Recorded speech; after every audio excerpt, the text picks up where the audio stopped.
आज जितने भी जज बनते हैं, जज न्याय किसके आधार पर करते हैं? पहले का न्याय कैसा था? द्रौपदी के कपड़े उतारने वाले का सर्वनाश हुआ, ये न्याय था। बोलो हाँ। चोरी करने वाले के हाथ काट दिए जाते थे, ये न्याय था।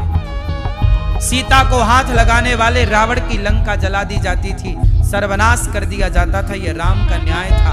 आज कहां न्याय है? बलात्कार होने वाली बेटियों को न्याय नहीं मिलता।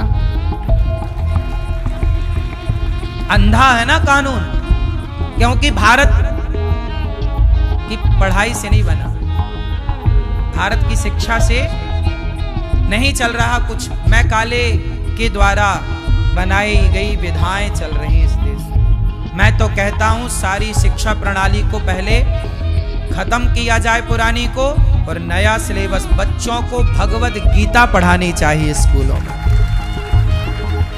वेद पढ़ाने चाहिए, पुराणों का सार पढ़ाना चाहिए, उपनिषद पढ़ाना चाहिए, अपना ज्योतिष पढ़ाना चाहिए कि क्या है ग्रहों की दूरियां पृथ्वी से, कितने ग्रह। ये शिक्षा, ज्योतिष केवल कुंडली देखने का नाम नहीं है। ज्योतिष को बदनाम कर लिया कुछ लोगों ने। ज्योतिष का मतलब केवल कुंडली नहीं, ज्योतिष का मतलब कि आप यहां बैठे बैठे ये पता लगाएं कि अगला सूर्य ग्रहण कितने बजकर कितने मिनट पर पड़ेगा। ये ज्योतिष, अगला सूर्य ग्रहण। अब सोचिए, हमारे ऋषि मुनि यहीं बैठे बैठे बता देते थे। उनकी गणित देखिए, पंचांग खरीदो तो 5-10 रुपए के पंचांग में लिखा था अगला सूर्य ग्रहण फलानी तारीख को इतने बजकर इतने मिनट पर। तब जब सैटेलाइट नहीं थी, जब नासा नहीं था, जब विज्ञान नहीं था, तब हम लोग जानते थे कि सूर्य ग्रहण कब पड़ेगा, चंद्र ग्रहण कब पड़ेगा। ये हमारी गणित है, ये है, ये पढ़ाना चाहिए। हम जानते थे कि बृहस्पति का एक चक्कर 12 साल का है, इसलिए हमारे यहाँ कुंभ 12 साल में एक बार आता है। ये साइंस, ये विज्ञान है। बच्चों को पढ़ाना चाहिए। बच्चों को गा से गधा पढ़ा रहे हैं, इससे क्या बनेंगे? मेरी माँ गा गधे का, गधा पढ़ रहा है कौन गधा।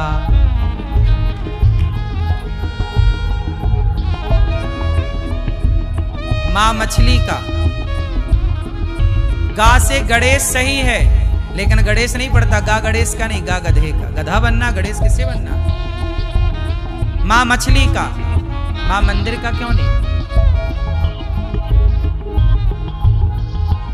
आजकल बच्चों को स्कूल में पढ़ाया जाए कि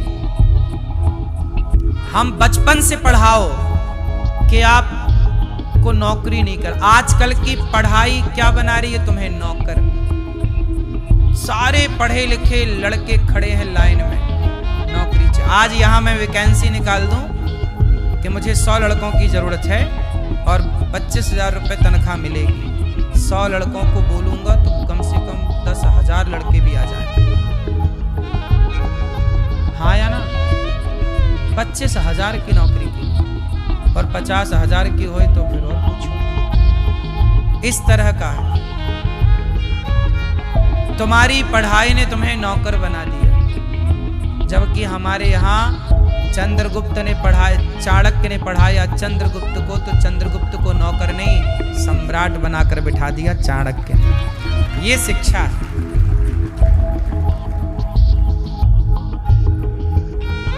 तुम्हारी पढ़ाई में ना मेरी माँ, ये बच्चों की पढ़ाई में 10-15 लाख रुपए खर्च हो जाते हैं पूरा पढ़ाई में। क्यों? क्लियर? ज्यादा 20 लाख भी खर्च हो जाते हैं। 20 लाख रुपए खर्च हो जाते हैं बच्चों की पढ़ाई में, और 20 लाख खर्च करके 25,000 की नौकरी के लिए लाइन लगाना पड़ता है। यदि वो 20 लाख रुपए इनके खाते में पहले ही डलवा दिया होता, FD करा दी होती, तो आज इन्हें 25,000 के पीछे तो नहीं भागना पड़ता। पढ़ाई का मतलब मेरी माँ, ना तो पैसा, पढ़ाई करती नहीं कि मैं नौकर बनूं, पैसे के पीछे भागूं। पहले के लोग पढ़ते क्यों थे? आज मुझे आप लोग ये बताओ कि पढ़ते क्यों थे? पढ़ाई क्यों जरूरी है? पढ़ाई नौकरी करने के लिए जरूरी है, पढ़ाई पैसा कमाने के लिए जरूरी है या पढ़ाई आत्मज्ञान के लिए होती थी? पढ़ाई का अर्थ था आत्मज्ञान। पहले के लोग पढ़ते इसलिए नहीं थे कि मैं पढ़ के पैसा कमाऊंगा, पहले के लोग पढ़ते इसलिए थे कि मैं पढ़कर आत्मज्ञानी बनूंगा, अपने को जानूंगा, संसार के प्रपंच से बचूंगा। और आजकल पढ़ लिख कर वो प्रपंच में ज्यादा उलझता है। पढ़ाई का मतलब पैसा कमाना था ही नहीं। पढ़ाई का अर्थ था प्रभु को पाना, ज्ञान जरूरी था, ईश्वर को पाने का ज्ञान। पैसे कमाओ अपने ज्ञान से, मेहनत करो, नौकर नहीं। मेरा उद्देश्य है आप मालिक बने। ऐसा पढ़ो, इतना बढ़िया पढ़ो कि पढ़ाई आपको नौकर ना बनाए, मालिक बनाए। सही है? और ये हमारे यहां था। गुलामी के बाद बहुत नुकसान हुआ है। नुकसान ये हुआ, मानसिकताएं बदल गई। आज की पढ़ाई लिखाई इतनी ज्यादा हावी हो गई बच्चों पर के वो बच्चे पढ़ने लिखने के कारण आत्महत्या करने लग गए। इतना तनाव है बच्चों में, पढ़ाई का लोड, के नंबर ना आने पर बच्चे आत्महत्या कर लेते हैं। अभी एग्जाम होने वाले हैं या चल रहे हैं, 10वीं 12वीं। अब ये परिणाम आएगा ना, नंबर कम आएंगे। कुछ बच्चों ने, आपने हर साल सुना, आत्महत्या कर ली। मैया अपने बच्चों को पढ़ाओ, लेकिन उन्हें नंबर लाने का दबाव ना बनाओ। पढ़ाओ, मन लगा के कोचिंग दो, पढ़ाओ, अच्छे संस्कार दो, नंबर आएंगे, उनकी मेहनत करें। ये ना तुम दो कि नहीं इतने ही लाना है, नहीं लाया और तुमसे डर के कि मैं माँ को क्या बताऊंगा, और उसने यदि आत्महत्या का कदम उठाया तो क्या करोगी बाद में फिर नंबरों का? सही है? इसलिए बच्चों के लिए नंबर ही सब कुछ नहीं है। क्यों? बात सही है कि गलत है? पढ़े लिखे लोग, ज्यादा नंबर वाले लोग, ठीक है, लाओ नंबर, पर ये इसका मतलब ये नहीं कि कम नंबर वाला कुछ नहीं कर सकता। कम नंबर वाला भी बहुत कर सकता है। हमारे पास नंबर नहीं है, हम कम नंबर लाए, हम फेल हो गए, इसका मतलब ये थोड़ी है कि हम इतिहास नहीं रच सकते। एक और उदाहरण देता हूं। हमारे भारत में एक राज्य है उड़ीसा। एक उड़ीसा में एक सज्जन है आज भी। मैं देखो, सारे पढ़े लिखे लोग और जितने लोग मेरी बात समझ रहे हैं उनके लिए, तुम नहीं पढ़े लिखे या पढ़े, दोनों के लिए मेरी बात।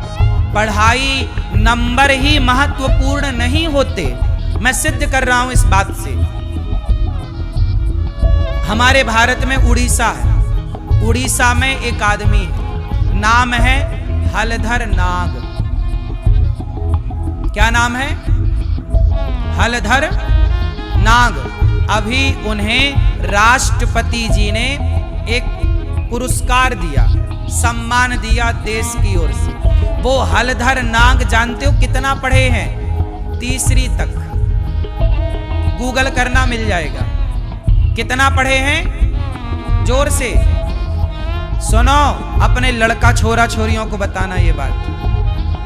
3री तक पढ़े हैं हलधर नाग। 4थी नहीं पढ़े, 5वीं नहीं पढ़े, कोई डिग्री नहीं है, लेकिन उनकी लिखी कविताएं इतना प्रभाव डाल रही हैं समाज में कि उनकी लिखी कविताएं, उन पर लड़के लड़कियां PhD कर रहे हैं उनकी कविताओं पर। उनका लिखा साहित्य पढ़ाया जा रहा है और उन्हें राष्ट्रपति जी ने इस बात के लिए पुरस्कार दिया, पद्मश्री दिया। जरूरी नहीं है कि मैं नंबर लाऊं तो ही नाम कमाऊंगा, इज्जत कमाऊंगा, पैसे कमाऊंगा। नहीं मेरी माँ, आपकी काबिलियत, आपके बच्चों की काबिलियत नंबर से अलग है। नंबर डिसाइड नहीं करता कि मेरी काबिलियत क्या है। ये तो मूर्खों ने बना रखा है सिद्धांत कि नंबर डिसाइड करेगा कि काबिलियत क्या है। अरे काबिलियत डिसाइड करेगी कि नंबर क्या है। नंबर क्या डिसाइड करेगा कि काबिलियत क्या है? क्या कहते हो? टाटा, बिड़ला, अडानी, अंबानी, कौन इनके नंबर पूछ रहा?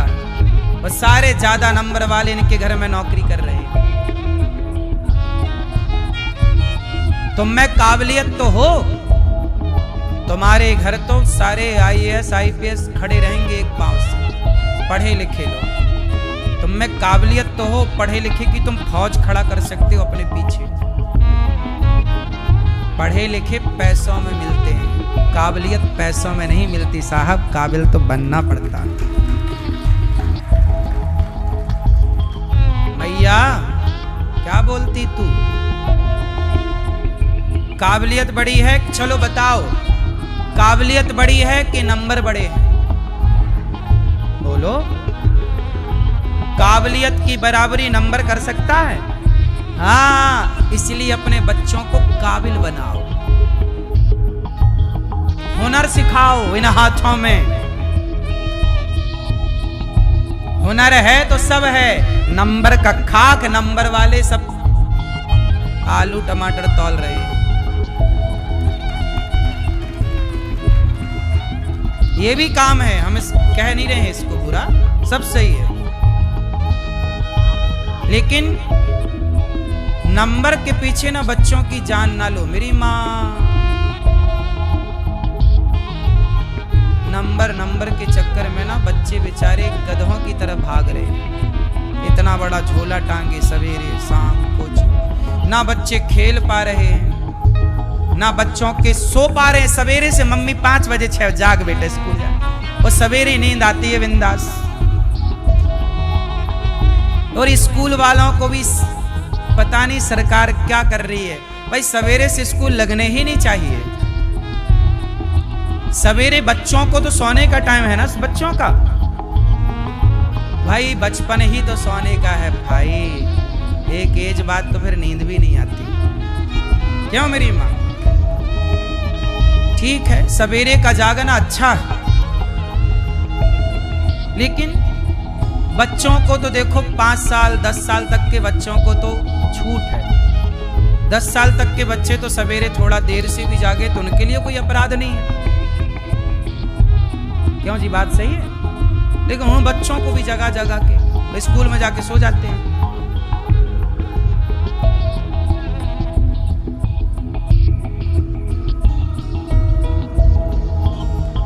बच्चों का बचपना छीन लिया आज के स्कूलों ने।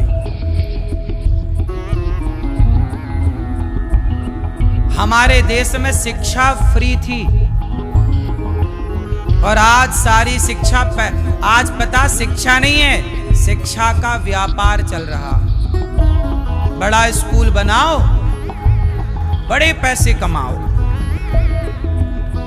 जिसे जल्दी बड़ा आदमी बनना है वो बड़ा स्कूल बनाए।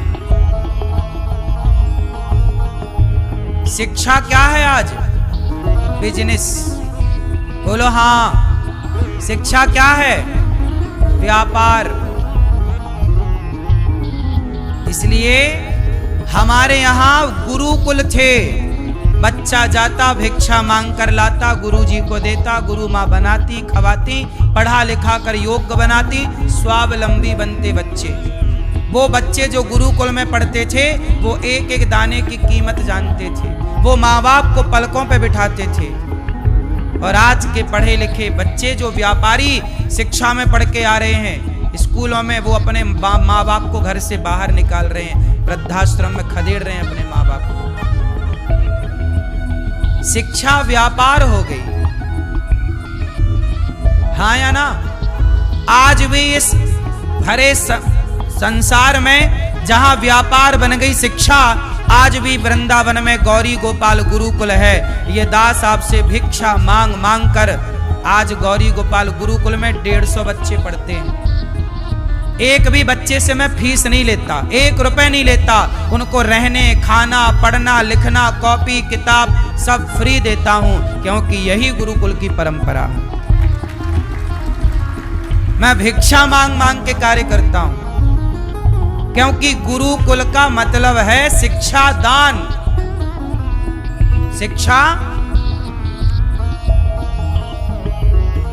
शिक्षा पैसों में कम मिलती थी साहब।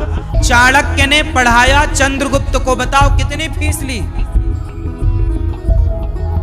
वशिष्ठ जी ने पढ़ाया राम को, बताओ कितनी फीस ली। भगवान कृष्ण को 64 कलाओं का योग बनाया।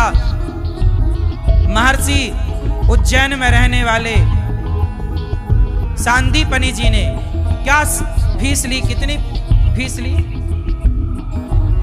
गुरु द्रोणाचार्य ने पढ़ाया अर्जुन को, क्या फीस ली।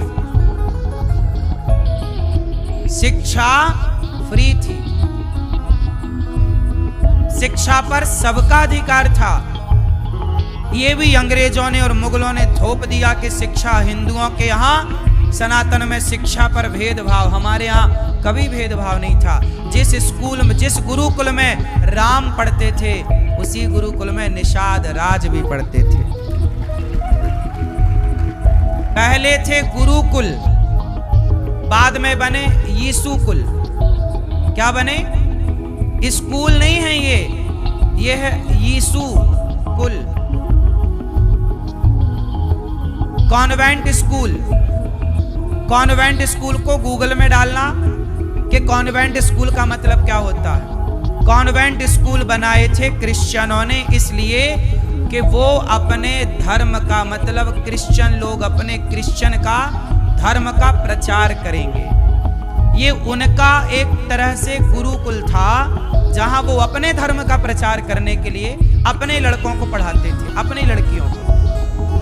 अब कॉन्वेंट स्कूल जो ईसाई मिशनरी का प्रचार करने के लिए बना था, उस ईसाई मिशनरी के प्रचार में आपका बच्चा क्या करने जा रहा है?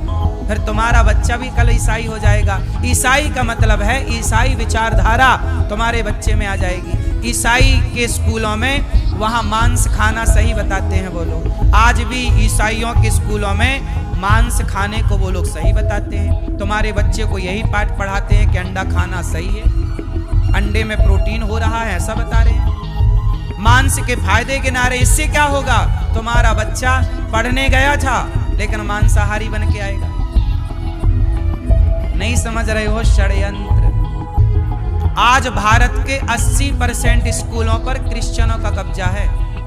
पूरे देश के कोने कोने में पढ़ाने वाले कौन हैं? क्रिश्चियन। कॉन्वेंट स्कूल सब पढ़ा रहे हैं बच्चों को।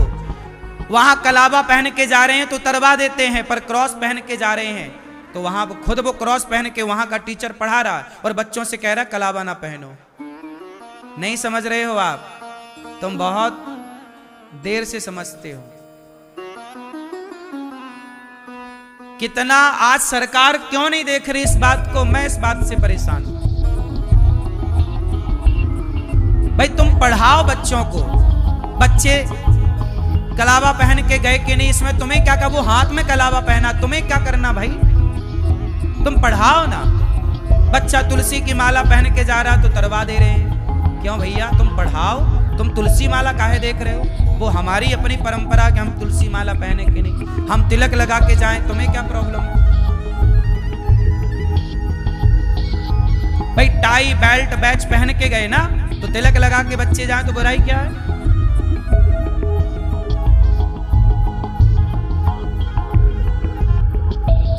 आप लोग अंडा खा जाते हैं, आप लोग मतलब जो लोग खाते हैं उनके लिए।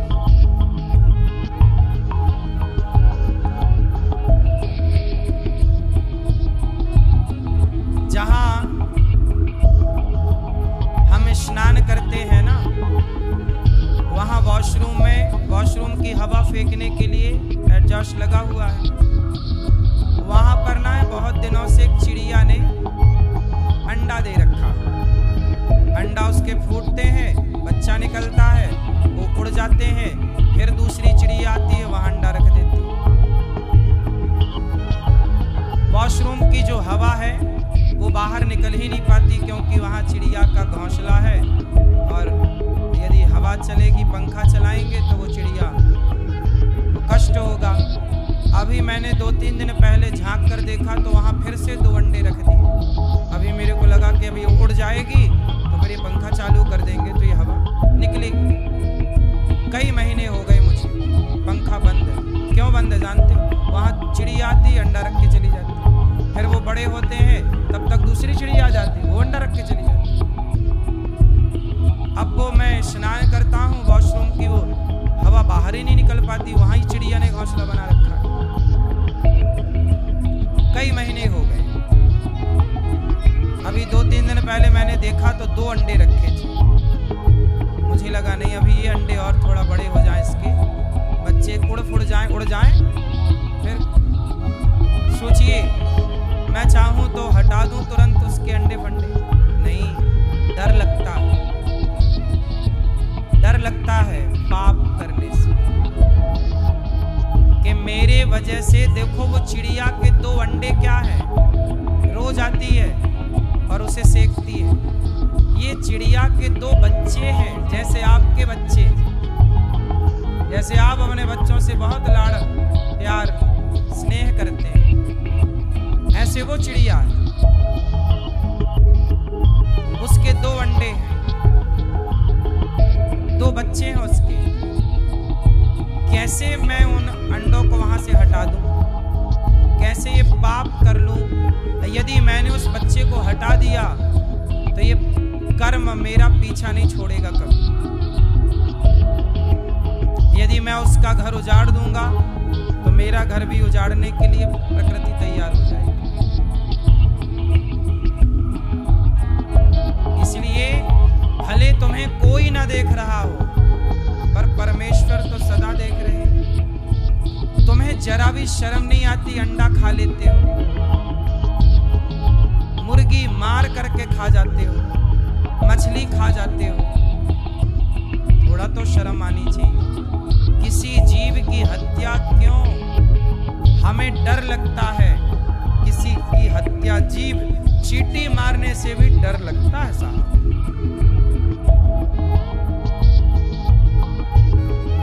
वो पक्षी वहां रहते ना, उसकी दुर्गंध भी वहां आती है,